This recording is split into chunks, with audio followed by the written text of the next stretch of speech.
Hello everyone, welcome to my math class.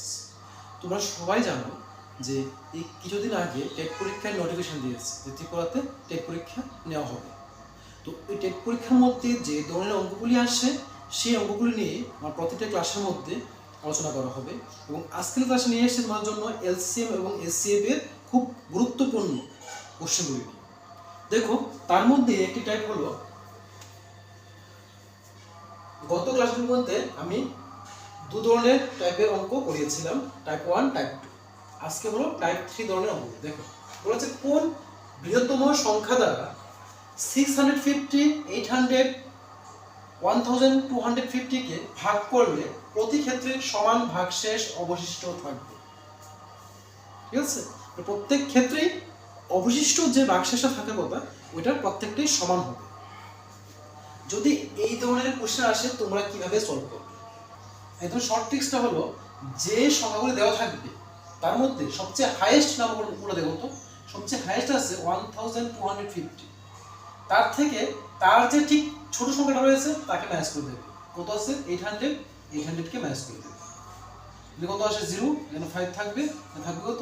4, 450। মানে এই বড়টা থেকে এই ছোটটা ম্যাচ করে দেবে। নেক্সট, এই দুটোর মধ্যে দেখো, এটা বড় আর ছোট, এটা থেকে এটাকে ম্যাচ করে দেবে। মানে 800 মাইনাস 650, তাহলে 0 আসবে, এখান থেকে 5, 150 আসবে। এভাবে যদি আরো সংখ্যা থাকে সেম ভাবে তারপরে বড় সংখ্যাটা থেকে তার ছোট সংখ্যাটাকে ম্যাচ করবে, তারপরে বড় সংখ্যাটা থেকে তার ছোট যে সংখ্যাটা আছে এটা ম্যাচ করবে, পরপর ম্যাচ করবে। করার পর দেখো সংখ্যাগুলি ছোট হয়ে গেল। এখন তাদের এসসিএফ বের করে নেবে, 450, 150 এবং তার এসসিএফ বের করার নিয়মটা হলো, দেখবে কোন সংখ্যাটা দিয়ে এই সবটা সংখ্যাকে ডিভাইড করা যাচ্ছে। এখানে তো শুধু দুটো সংখ্যা রয়েছে এবং যদি আরো সংখ্যা থাকে দেখতে হবে এমন একটা ডিজিট নেব বা এমন একটা সংখ্যা নেব যে ডিজিট বা যে সংখ্যাটা দিয়ে এই সম্পূর্ণ সংখ্যাগুলিকে ডিভাইড করা যাচ্ছে, প্রত্যেকটাকে ভাগ করতে হবে। তাহলে দেখো এখানে 15 দিয়ে করতে পারছি আমরা, 15 3 যা হয় 45, 0 0, 15 হচ্ছে 15 আর থাকে 0। আবার দেখো এখানে 10 দিয়ে করতে পারছি আমরা, 10 দিয়ে করলে দেখো 10 3 যা কত হয় 30, 10 1 যা 10 হয়ে গেল। আর তো যায় না, তাহলে কি পেলাম? এখানে 15 পেলাম এবং 10 পেলাম, যে সংখ্যাগুলি দিয়ে এই প্রত্যেকটা সংখ্যাকে ডিভাইড করা যাচ্ছে। 15 এবং 10, 15 এবং 10 ইনটু করে দাও, আমরা জানি 15 10 যা কত 150। দেখো অপশন কোনটা রয়েছে? অপশন বি রয়েছে, অপশন বি হবে সঠিক উত্তর। নেক্সট নাম্বার 2, কোন বৃহত্তম সংখ্যা দ্বারা 245, 315 এবং 420 কে ভাগ করলে প্রতি ক্ষেত্রে সমান ভাগশেষ অবশিষ্ট থাকবে? চারটা অপশন দেওয়া রয়েছে। তো ঠিক আগের অঙ্কটা যেভাবে করেছিলাম এইভাবে এই অঙ্কটাও সলভ করবে। দেখো কি বলেছিলাম, যে বড় সংখ্যাটা থেকে ছোট সংখ্যাটা ম্যাচ করতে হয়, 420 থেকে 315 কে ম্যাচ করে দেবে। দেখো আমি যে তোমাদের বুঝে বুঝে করাচ্ছি তার জন্য একটু সময় লাগছে। যখন তোমরা এটা বুঝে যাবে তাহলে এই ম্যাচগুলো তো আর নিচে নিচে লিখে করার দরকার নেই, তোমরা মুখে মুখে দেখে করে নিতে পারবে।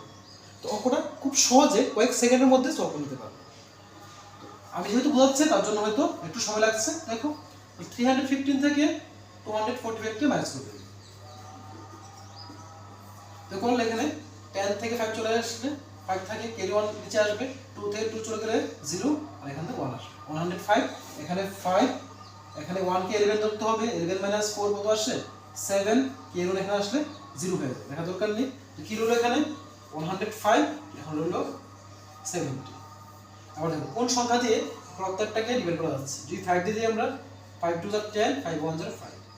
এখানে 5 দিয়ে দিলে 5 1 যা 5, 6 7 2 থাকে, 5 4 যা 20 চলে আসলো। এটাকে 7 দিয়ে দিলে দেখো 7 3 যা 21, 7 2 যা 40।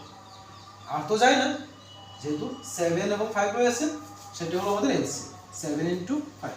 আমরা জানি 7 5 কত হয় 35 হয়। তো অপশন নাম্বার সি হবে সঠিক উত্তর। এইভাবে যদি তোমাদের কোনো কোশ্চেন আসে যে কোন বৃহত্তম সংখ্যা দিয়ে এত কমা এত কমা এত সংখ্যাটিকে ভাগ করলে প্রতি ক্ষেত্রে সমান সংখ্যা থাকবে বা সমান ভাগশেষ থাকবে, তাহলে তোমরা ফার্স্ট কি করবে? বড় সংখ্যাটা থেকে ছোট সংখ্যাটা তো তার থেকে তার ছোট সংখ্যাটা এভাবে মাইনাস করে দেবে, মাইনাস করার পর তার এসসিএফ বের করে নেবে এবং এসসিএফটা আমি যেভাবে দেখিয়েছি ওই রুলসে করবে। তোমরা ছোট ক্লাসে যেভাবে শিখেছো ওই রুলসে করতে যাবে না, করতে গেলে অনেকটা সময় লাগবে, তাই এই রুলসটা কাজে লাগবে এবং এই রুলস কাজে লাগিয়ে তোমরা খুব সহজে তার আনসারটা বের করে নিতে পারবে। আশা করি বুঝতে পেরেছো। এভাবেই তোমরা প্রত্যেকটা অঙ্কই সলভ করে নেবে। Thank you for watching.